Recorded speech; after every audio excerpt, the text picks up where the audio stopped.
A Universitária FM apresenta Vida no Trabalho. Programa do Departamento de Desenvolvimento Humano da Superintendência de Recursos Humanos e do Núcleo de Psicologia do Trabalho do Departamento de Psicologia da Universidade Federal do Ceará. Realização Setor de Jornalismo da Universitária FM. Apresentação Fátima Leite. Produção de Carlos Augusto, Fátima Leite e Lúcia Helena Pierre.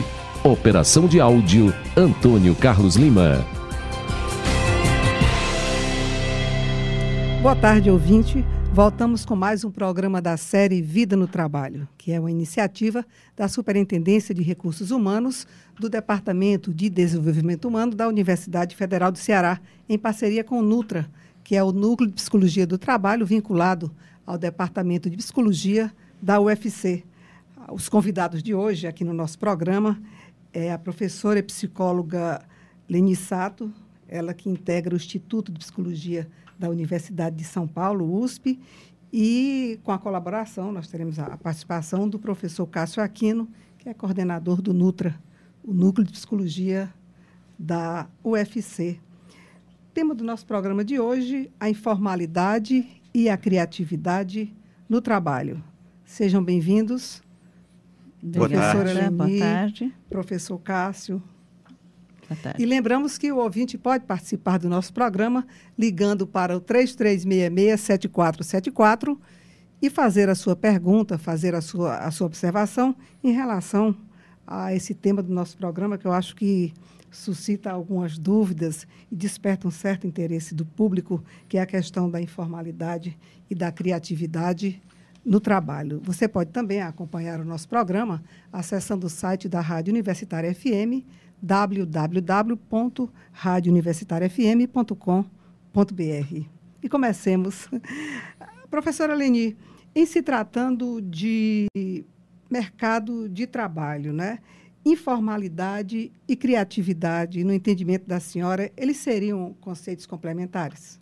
Veja, eu acho que aquilo que tem sido desenvolvido como trabalho no âmbito do que nós denominamos de mercado informal tem envolvido muito a criatividade, muito a inventividade das pessoas, não é?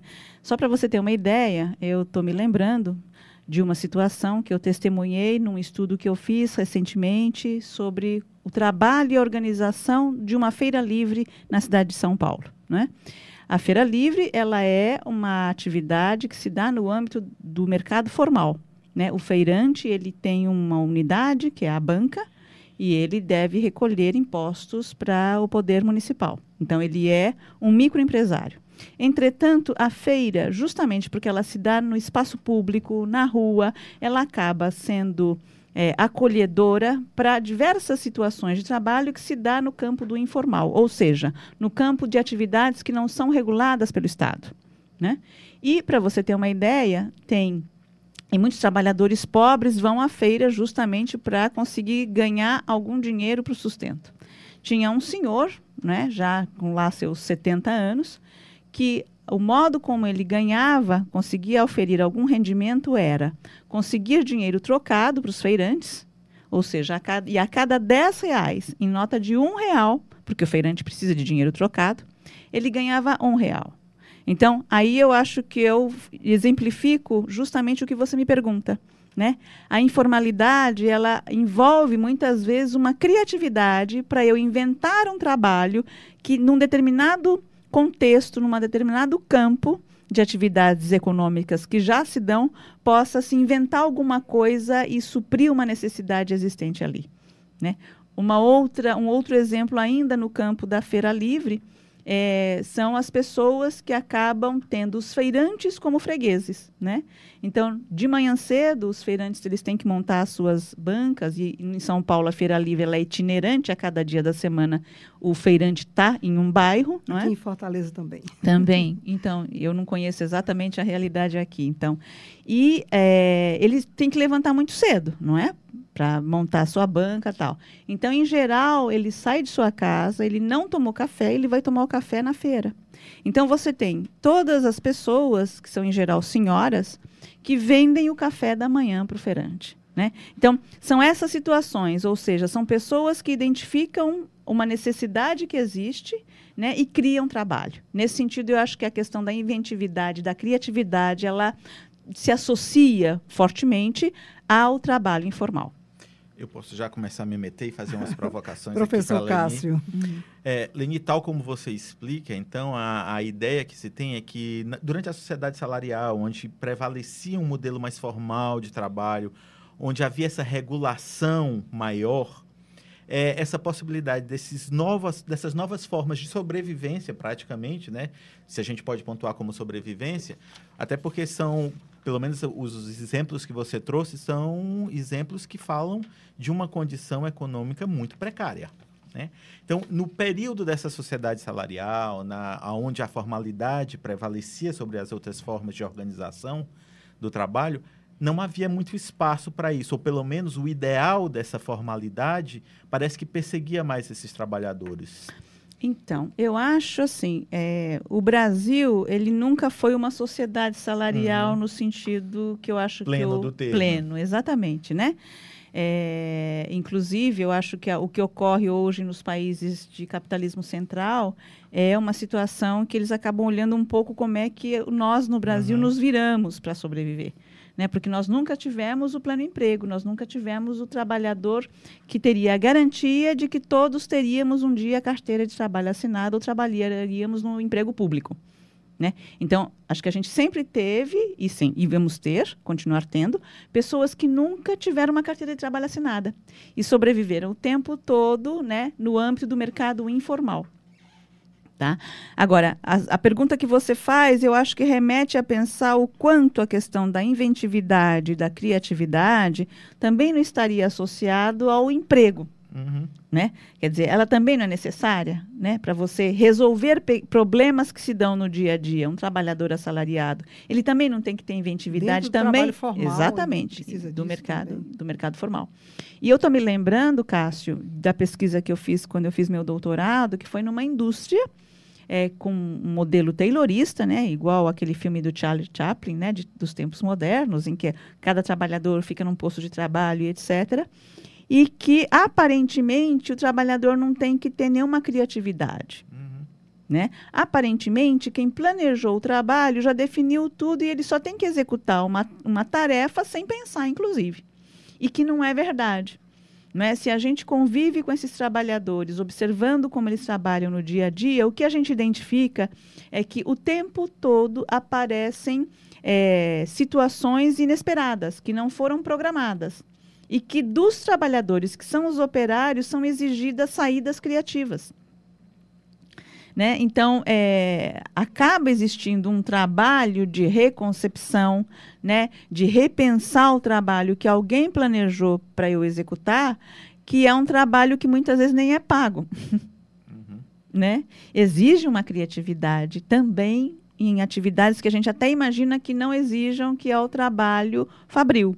Né? Isso não quer dizer que o trabalho fabril no mercado formal, numa indústria, nesses moldes do filme de Charlie Chaplin, seja uma beleza. Não é verdade. Entretanto, né, porque ele exige criatividade, não é isso. Né? Mas, assim, de fato, tem um trabalho aí de concepção, de pequenas invenções, de pequenas formas de construir saídas para os problemas que aparecem, que os trabalhadores constroem. A adaptação da realidade é uma forma dessa criatividade. Exatamente. Acho que você usou bem o termo, é uma forma de adaptação mesmo. E é uma forma de adaptação que serve de modelo, inclusive para outros países, como a senhora fez referência. Professora, a informalidade no trabalho, ela ainda é vista como um problema assim para qualquer economia, ou essa visão já ultrapassada, já inclusive citando novamente de que o Brasil é modelo para esse jeito do trabalhador se virar e dar o seu jeitinho de sobreviver? Então, eu acho que assim, se a gente for pensar, inclusive, da área que eu venho, né, que é a área da psicologia, e que o Cássio também vem, eu acho que é muito recente a preocupação deste campo para pensar situações de trabalho informal. Né? Eu acho que nós, da psicologia, trabalhamos e a área toda foi construída no campo do trabalho, pensando a situação do emprego, da sociedade salarial, como falou o Cássio, que é importante que continuemos estudando. Entretanto, eu acho que é mais recentemente que a gente se debruça de uma forma mais sistemática sobre o trabalho informal e o mercado informal. Eu creio que é um problema, sim, né? A existência do trabalho informal, tanto no sentido de que é uma forma de geração de riqueza que escapa, né, aquilo que o Estado pode ter como fonte de arrecadação, por um lado. Por outro lado, e associado a isso também, é um problema no sentido de que esses trabalhadores não estão garantidos com seus direitos trabalhistas, não têm garantias em termos de previdência social, né? Ou seja, e eles também não têm, muitas vezes, a condição de ter um planejamento mensal, né? Quem é assalariado, ele recebe o seu salário por mês. Então, ele organiza a sua vida por mês. Aquele trabalhador que está no mercado informal, ele, às vezes, dependendo da atividade que ele desenvolve, ele sabe que ele vai ganhar, tem um rendimento para hoje. Ele não sabe como é que vai ser amanhã, depois de amanhã e assim por diante. Então, essa dimensão temporal, que eu acho que é uma questão importante que o professor Cássio estuda, ela é relevante para pensar a dimensão do trabalho informal, né? Então, assim, para concluir, né? Pensar que é um problema em termos da economia e é um problema em termos de proteção social, é um problema para a cidadania, né? Que o trabalhador tenha, de fato, garantias em termos trabalhistas e previdenciárias. Professora, o trabalho informal, inquestionável, né? Inclusive a senhora citou o trabalho da sua tese, que foi na Feira Livre, nas Feiras Livres de São Paulo. Ele é fonte de sobrevivência, né? Especialmente aqui no Brasil, de milhões e milhões de pessoas. Como a senhora vê esse estigma do trabalho informal como trabalho ilegal, aquele trabalho que não recolhe para a previdência, né? E outras necessidades para atender ao Estado? Então, acho que uma coisa importante, Fátima, também é a gente recuperar um pouco a história deste termo trabalho informal, né?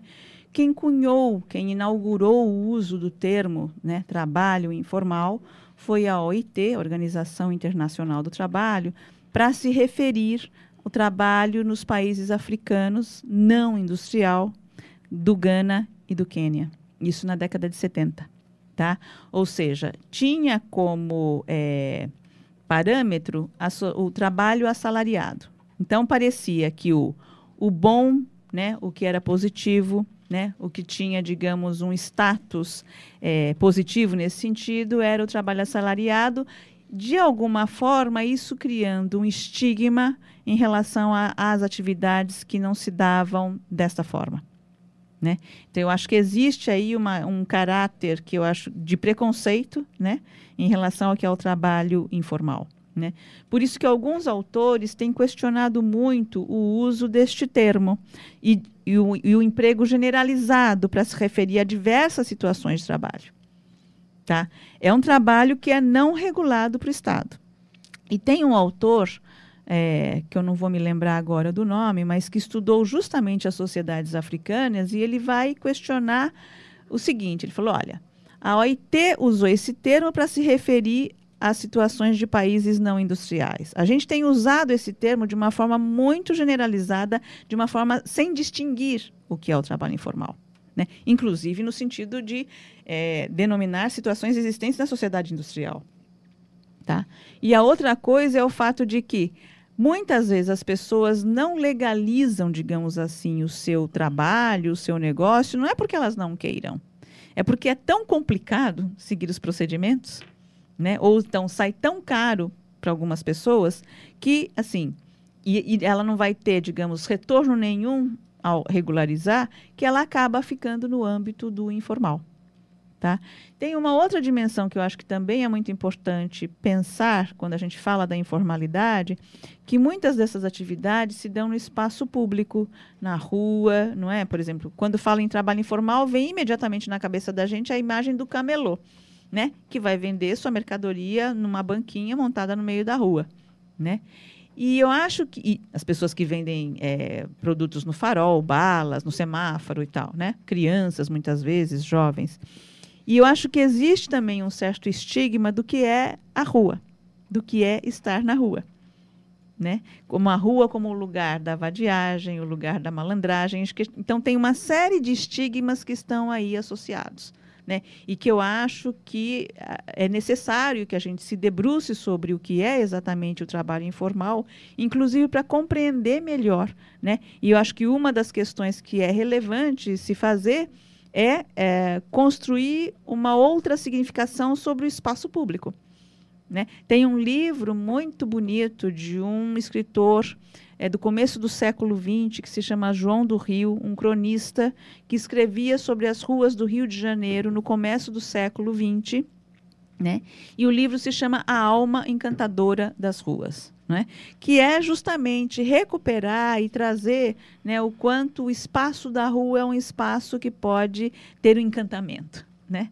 E eu acho que a gente, então, tem um outro papel aí ao focalizar o trabalho informal, além de identificar aquilo que lhe falta, como proteção social, como previdência social e tal, que é de identificar que, muitas vezes, aquilo que se dá no espaço da rua acaba sendo, de uma certa forma, estigmatizada, né? E recuperar outras dimensões que estão aí presentes. Eu queria pegar carona na pergunta Professor da Cássio. Fátima. Como é que a gente pode estabelecer um certo limiar de um trabalho mais criativo, do trabalho informal, com uma certa disseminação da ideia do empreendedorismo? Né? Eu acho que, às vezes, isso me preocupa um pouco, porque o informal tem uma conotação muito negativa. Mas a ideia do empreendedorismo, ela é profundamente reforçada, inclusive nos discursos oficiais. Então, se eu me intitulo empreendedor, eu apareço com uma conotação muito mais nobre. Agora, se eu me intitulo informal, ou tal como a pergunta que a Fátima fez, parece que eu tenho uma condição mais pejorativa. Seria interessante, seria possível a gente estabelecer esse paralelo? Aí o estigma se acentua. Isso. Eu acho muito importante essa pergunta que você faz, né? Outro dia eu estava fazendo uma palestra num determinado evento e falando justamente sobre o mercado informal, e um professor me fez a seguinte pergunta: olha, os meus alunos de psicologia, é um professor de uma universidade federal, eles vão se formar e eles não vão ter um emprego. Eu posso dizer que ele vai ser um trabalhador do mercado informal? Provavelmente não. Provavelmente ele vai ser tido como um consultor, como um empreendedor, ou seja, é uma outra terminologia, né? Então, nesse sentido, essa pergunta que você faz é muito interessante, porque ela traz, o termo informal acaba sendo utilizado para denominar, digamos assim, uma faixa de atividades de trabalho de uma faixa da população. Entendeu? Nesse sentido. Né? E que culturalmente acaba sendo denegrida e etc. Né? E o empreendedor, o consultor, né? Às vezes você tem algum psicólogo que não está empregado, ele vive de bico, digamos assim, numa expressão mais popular, só que ele não se denomina alguém que está no mercado informal, ele é um consultor, ele não tem um emprego. E ele nem faz bico, né? Exatamente. A gente usa isso em o off, termo. né? O psicólogo não faz bico. Exato. Então, é muito interessante isso, porque são termos que são utilizados para denominar atividades de um determinado segmento da população, mas não de toda a população. A força da palavra, né? E que cria imagens e valores, né? E é isso que o caso está apontando, quer dizer, são valores que são criados. Professora, e em que medida a economia informal ela atenua os conflitos latentes na sociedade que caracterizam a pobreza? Eu acho que essa é uma forma que as pessoas acabam criando, é o tal do se virar, né? Eu não tenho, digamos, uma situação, mais adequada, né, mais estável de trabalho, e eu vou me virando, e isso acaba atenuando, de fato, os problemas sociais, os conflitos e etc. Né? E fica no âmbito da pessoa resolver a própria sobrevivência, né? E o que é que existe no Brasil em termos de política pública para esse trabalhador informal que está se virando e tentando sobreviver, na maioria das vezes, nas ruas, um espaço muito como a senhora colocou, muito estigmatizado e muito cheio de preconceitos, porque é o espaço que agrega todas as pessoas, todas as classes. Eu acho que o próprio termo informal já coloca essas atividades num espectro de visibilidade muito abaixo do limiar do que a sociedade consegue ver, né? E, nesse sentido, falta, de fato, a proteção para essas atividades. Então, uma das questões que eu acho que merece, né, ser focalizada quando a gente começa a problematizar, né, o que é este mercado informal, é identificar aquilo que lhe falta como política pública no sentido de garantir proteção para essas pessoas. Você tem uma política de trabalho, uma política previdenciária, etc. É um âmbito importante da política pública que falta, eu acho que há muitas dessas atividades. A que tipo de apoio esse trabalhador informal ele pode recorrer? O que é que o Estado pode dar? Ele paga, nos parece que como autônomo, a Previdência, até onde vai, até onde ele pode ir dentro dessa informalidade? Então, eu acho que assim, o autônomo, aquele que paga, né, um novo imposto que é o do microempreendedor individual, eu acho que ele consegue, inclusive, acessar um segmento até, né, desse trabalhador informal, porque isso é uma questão que eu acho que é importante. O termo informal, ele é um guarda-chuva, né, que abriga uma diversidade muito grande de situações, né? Desde a pessoa que é essa que eu exemplifiquei, que ganha R$1 a cada R$10 que ela consegue na feira livre, né? E nem dá para dizer que ele vai ser um microempreendedor individual, nem é o trabalhador autônomo que paga a Previdência Social, né? Não é. Até aquela pessoa que consegue ter um negócio fazendo trabalho de construção civil, o pedreiro, né, o pintor de residência, que ele consegue muitas vezes ter uma profissão efetivamente, né? Então, são situações muito díspares. Então, não dá para a gente dizer que todos se beneficiariam, né, de uma política pública como essa do microempreendedor individual. Acho que tem algumas pessoas que nem conseguiriam se caracterizar como alguém que tem uma profissão e que seria protegida, né, beneficiada, digamos assim, por esta legislação. Estamos apresentando pela Universitária FM. Professor Cássio, nos parece que o senhor gostaria de fazer uma observação. Eu ia fazer uma observação. Na questão da rua. A gente está falando da rua e me veio na mente agora um trabalho que foi feito na Argentina. Acho que uma vez eu já até comentei com a Leni numa conferência. E que há, por exemplo, inclusive uma forma distinta de perceber um trabalhador de rua. O feirante, que é aquele que deriva da tradição da família, do vendedor de frutas, das verduras, que ele se reconhece enquanto feirante, né? E ele valoriza essa condição. E não deixa de estar no campo da informalidade, muitas vezes. Algumas vezes pode ser. Né? Nem todos estão no campo do reconhecimento da formalidade. E existem também os camelosos, que a gente tratou aqui. Esses, eles sempre se colocam, e aí eu vou remeter aos estudos da temporalidade, como uma condição muito efêmera. Né? Se você conversa com o feirante da feira tradicional, aquela que é itinerante nos bairros, ele vem de uma derivação familiar e ele tenta permanecer. Se você vai para o camelô, ele diz que aquilo não, aquilo é uma questão de um momento, que ele, quando ele tiver a oportunidade, ele sai daquilo. Sim. Então, isso que você traz, por exemplo, desse espectro do termo informalidade, ele torna essa relação muito mais complexa, não é? Exatamente. Acho que uma das questões, Cássio, é de fato a gente se debruçar para descrever o que está debaixo deste guarda-chuva que a gente está chamando de informal, né? E tem isso, quer dizer, estar ali, e nesse sentido que a Fátima perguntou, será que o trabalho informal muitas vezes não aplaca conflitos, né? Não diminui o problema da pobreza?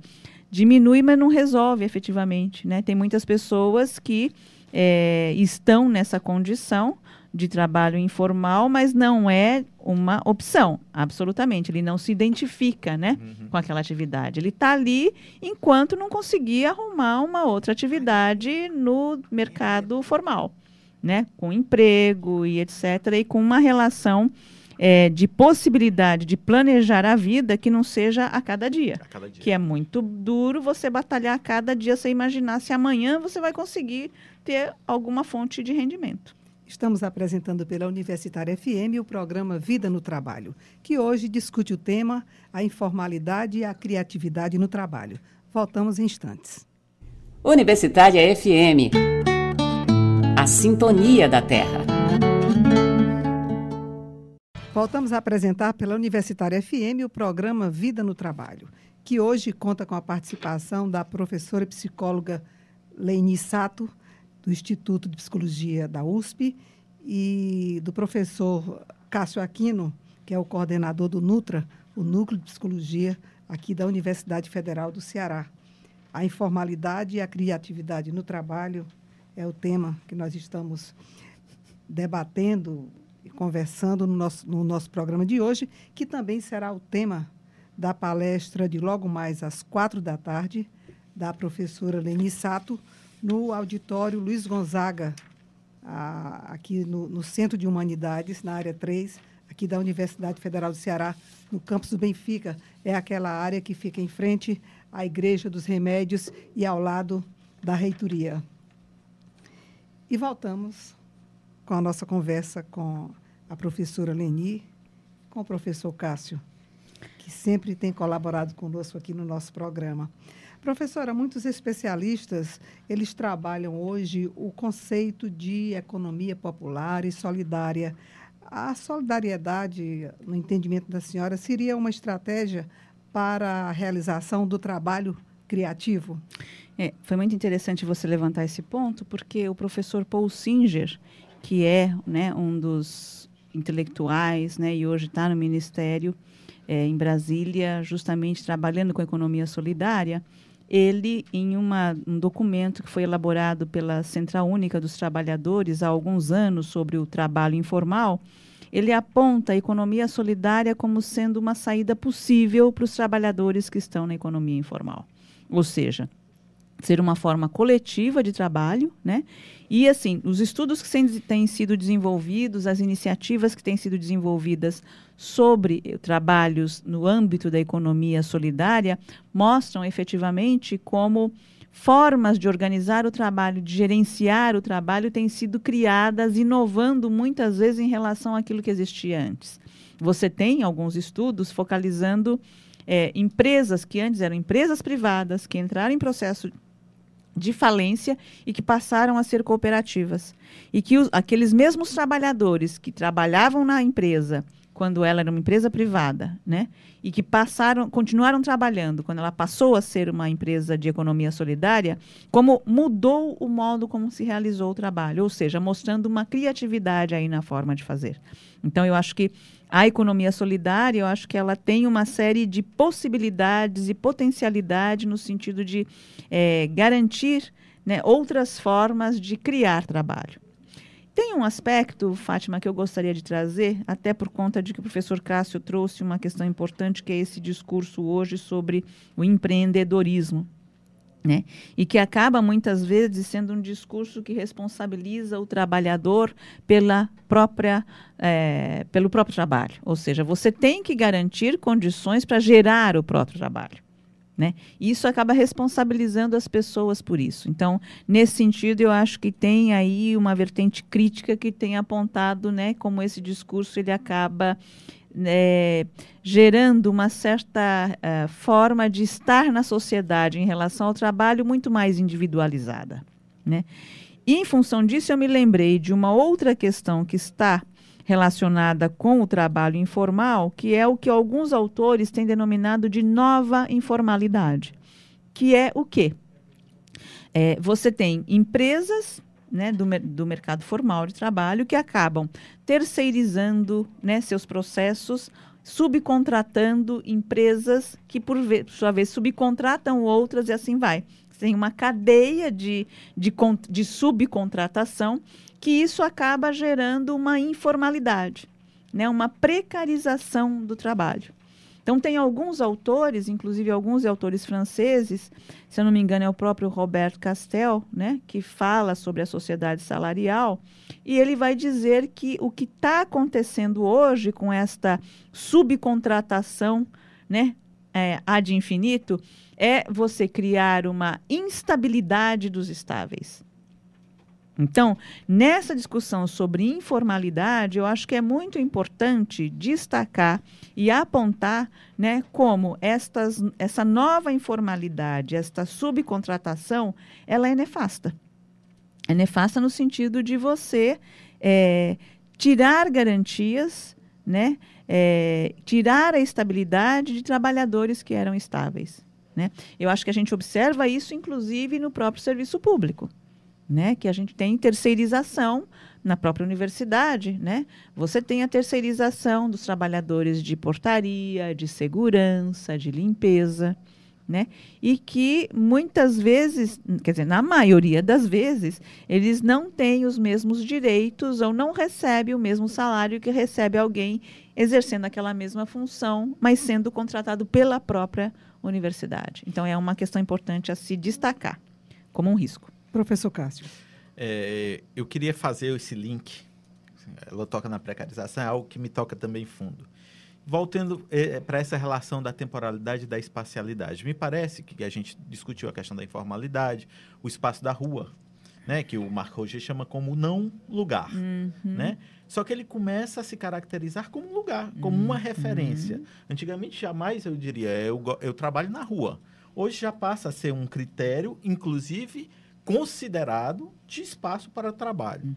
E aí eu fico imaginando, Lenice, até que ponto essa informalidade que não é suficientemente discutida, que ela não é debatida, e assim, me parece que o programa tem esse valor também de trazer um pouco as pessoas para refletirem sobre isso, se ela não gera ou ela não acentua ainda mais esses processos de precarização, tomando como referência a questão da espacialidade, ou seja, uma deslocalização da tradição do trabalho, e aquilo que a gente já discutiu um pouco no início do programa, que é a impossibilidade de um plano de vida futuro. A ideia de que futuro para os informais parece que é uma palavra muito sem sentido. A presentificação é o grande desafio para o informal, ou seja, é sobreviver ao hoje.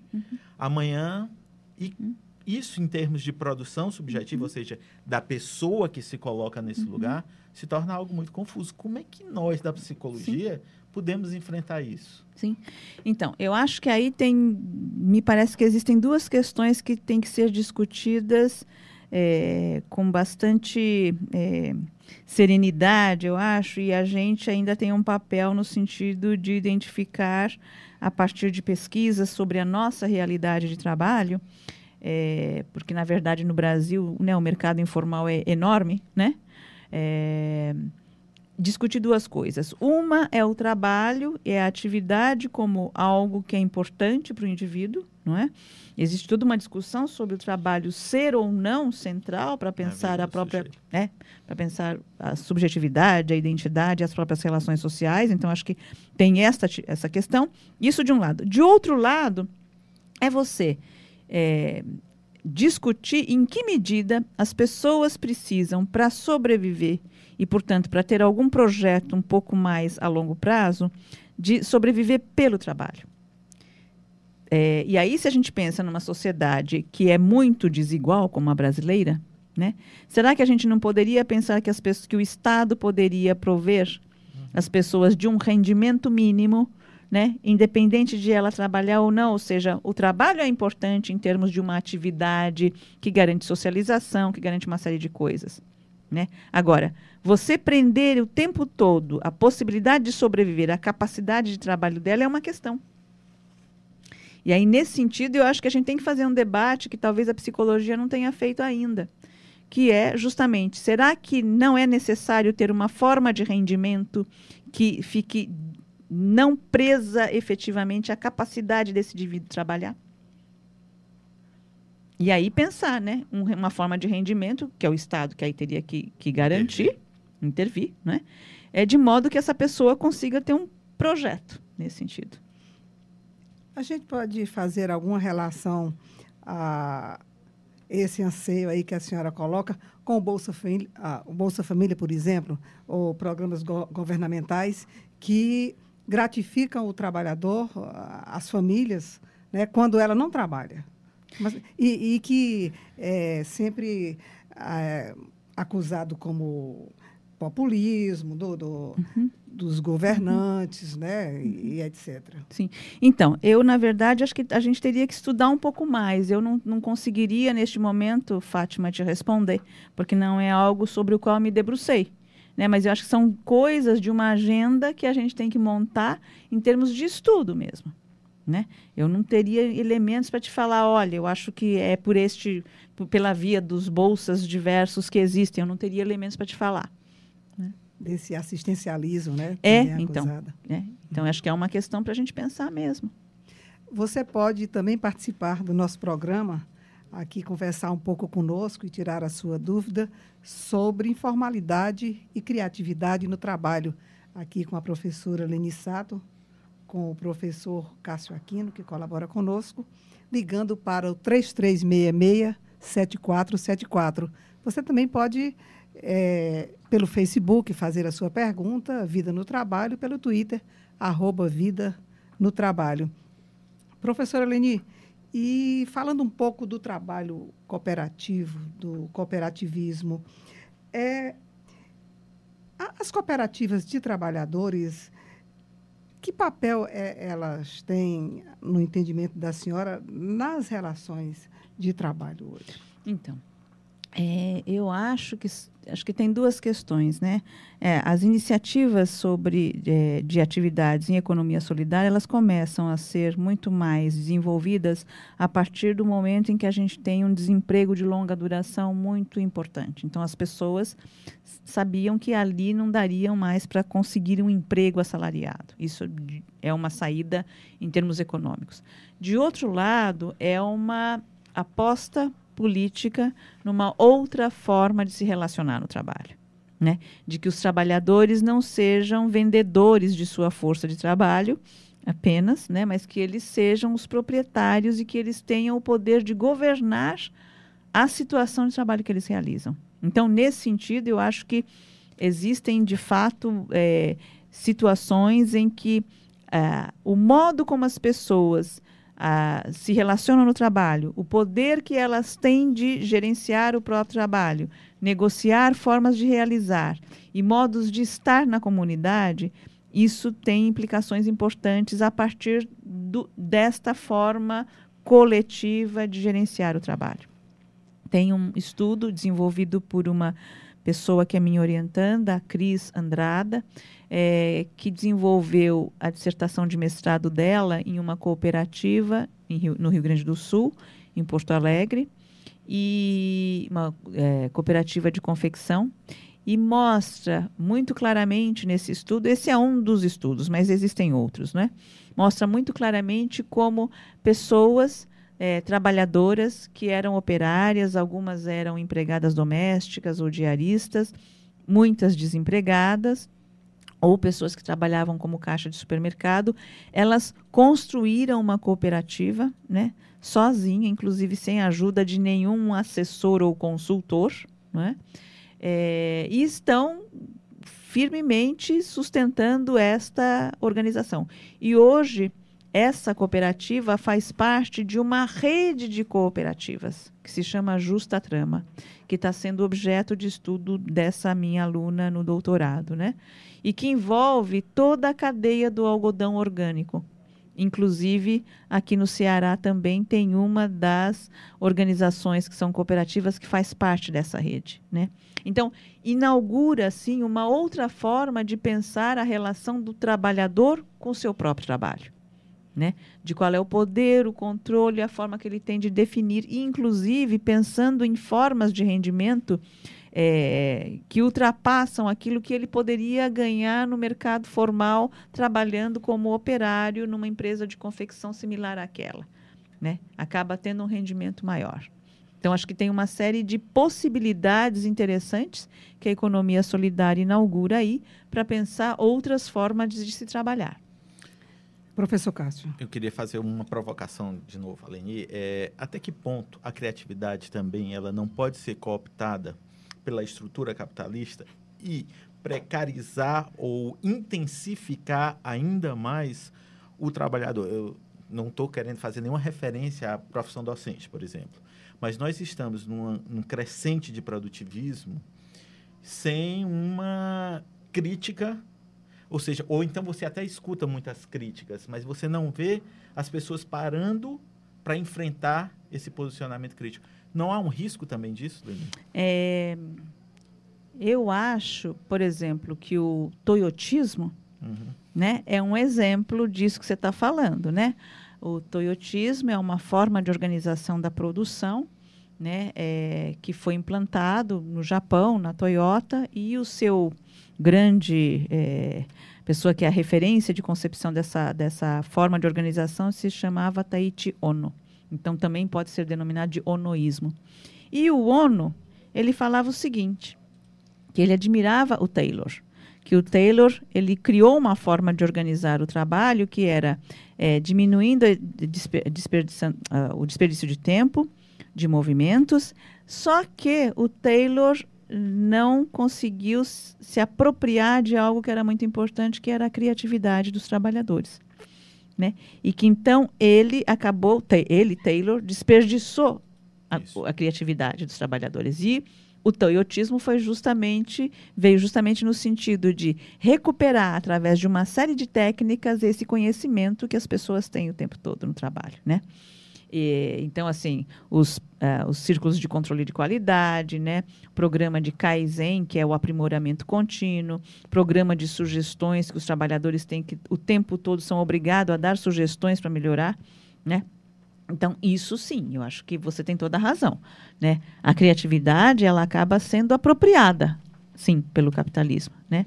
E quando você fala da questão do trabalho docente e aponta, né, o quanto nós, docentes, também estamos submetidos a formas de pensar o trabalho que acaba tendo como parâmetro alguma coisa que não deveria estar norteando aquilo que é uma avaliação do trabalho de pesquisa e docente, você tem toda a razão. Eu acho que a gente está numa situação hoje em que nós produzimos muitas coisas, muitas vezes, sem ter condição, sem ter aquela condição adequada de refletir o suficiente sobre aquilo que a gente está fazendo, né?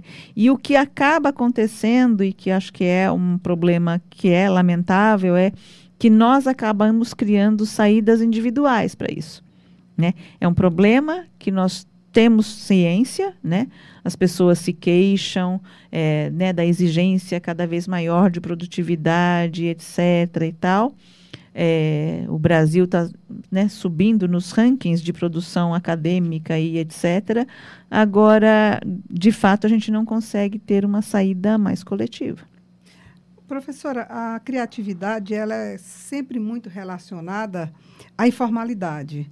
Agora, colocando essa criatividade no mercado formal, de que forma ela pode ser exercitada pelo trabalhador formal, dentro das empresas? Porque a ideia que passa é que só são criativos os informais porque têm que sobreviver e fazer alguma coisa para a sua sobrevivência. Não, de fato, eu acho que essa pergunta que o professor Cássio faz vem justamente nesse sentido, né? O toyotismo, ele é identificado como uma forma de se apropriar daquilo que os próprios trabalhadores criam, inventam e conhecem sobre o próprio trabalho, né?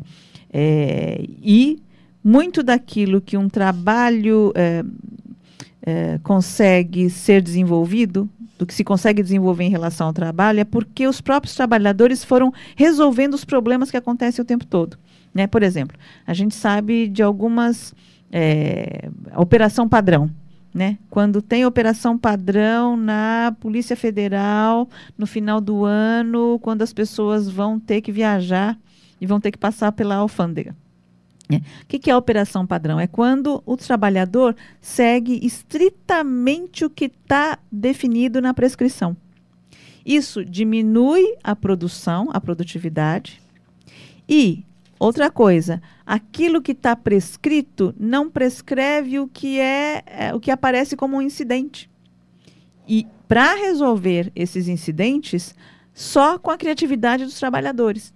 Então, as empresas, né, elas se beneficiam o tempo todo dessa criatividade. E muitas vezes é um trabalho que não é pago. Às vezes o próprio trabalhador não se dá conta de que aquilo é trabalho. Né? Eu me lembro quando a gente convivia com trabalhadores de várias categorias profissionais, instrumentos que os trabalhadores criavam para resolver problemas, para facilitar o trabalho. Só que isso não é considerado trabalho nem pelo próprio trabalhador. E isso não é pago. Né?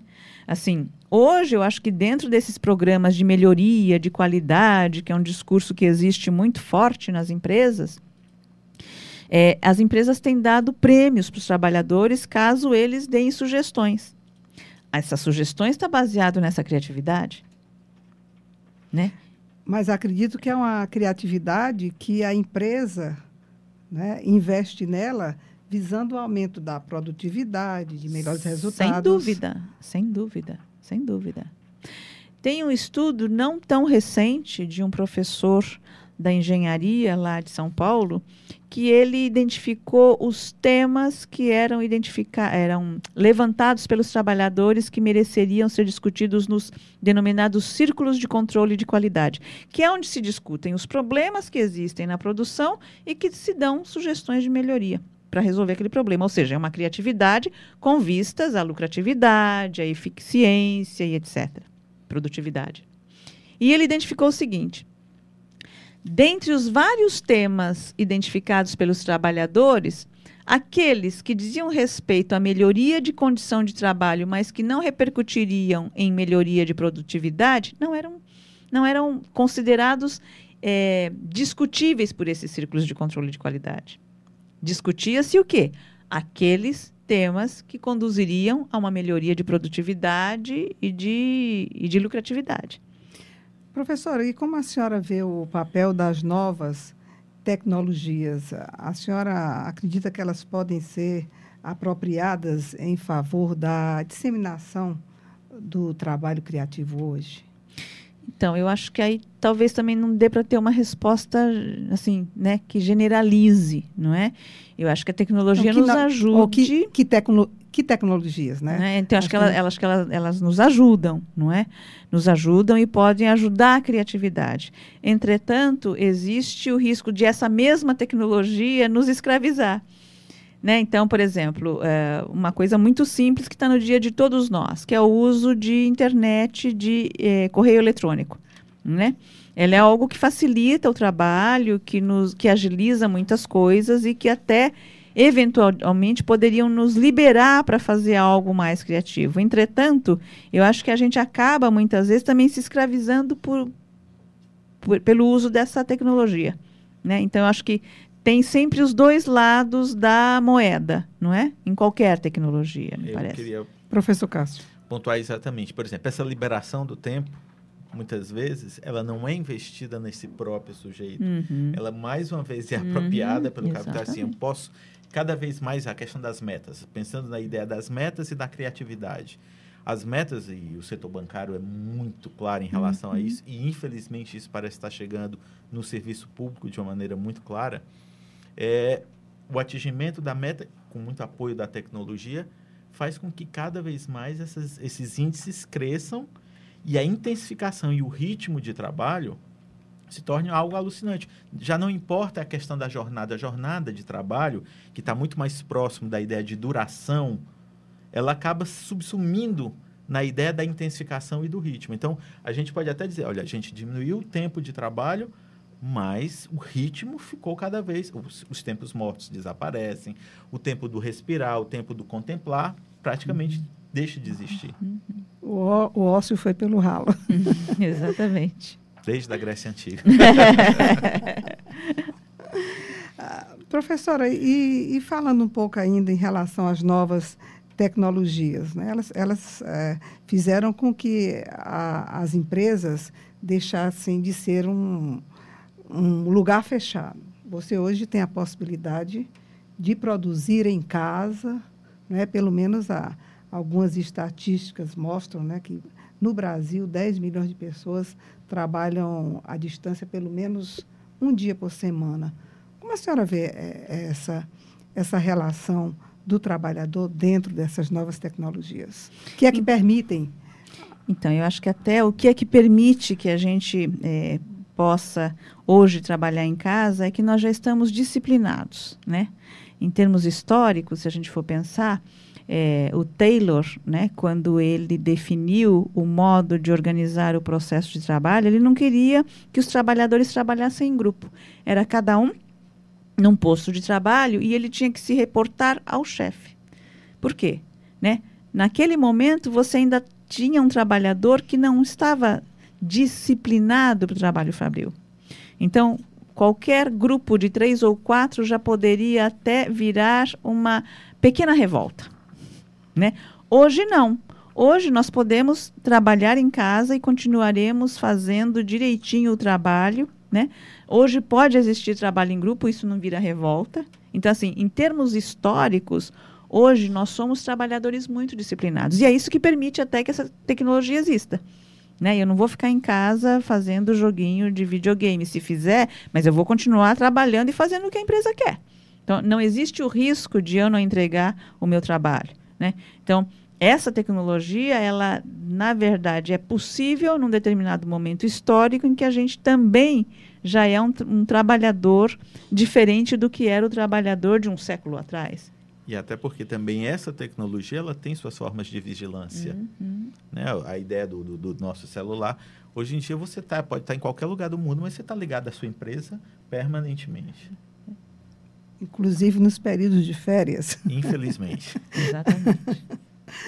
Chegamos ao final de mais um programa Vida no Trabalho, que hoje contou com a presença da professora e psicóloga Leni Sato, ela que pertence ao Instituto de Psicologia da USP, a Universidade de São Paulo, e com a colaboração do professor Cássio Aquino, coordenador do NUTRA, o Núcleo de Psicologia do Trabalho, vinculado ao Departamento de Psicologia aqui da Universidade Federal do Ceará.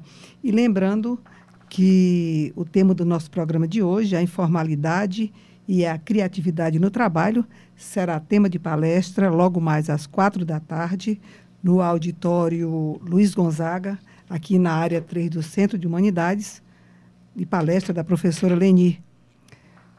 E todos estão convidados para aprofundar um pouco mais esse tema com a professora Leni Sato, aqui na Universidade Federal do Ceará, aqui no campus do Benfica. Nosso muito obrigado à professora Leni, ao professor Cássio, que mais uma vez colaborou aqui conosco. Eu que agradeço.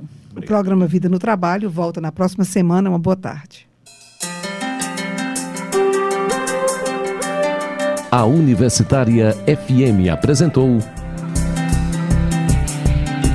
Vida no Trabalho. Programa do Departamento de Desenvolvimento Humano da Superintendência de Recursos Humanos e do Núcleo de Psicologia do Trabalho do Departamento de Psicologia da Universidade Federal do Ceará. Realização: Setor de Jornalismo da Universitária FM. Apresentação: Fátima Leite. Produção de Carlos Augusto, Fátima Leite e Lúcia Helena Pierre. Operação de áudio: Antônio Carlos Lima.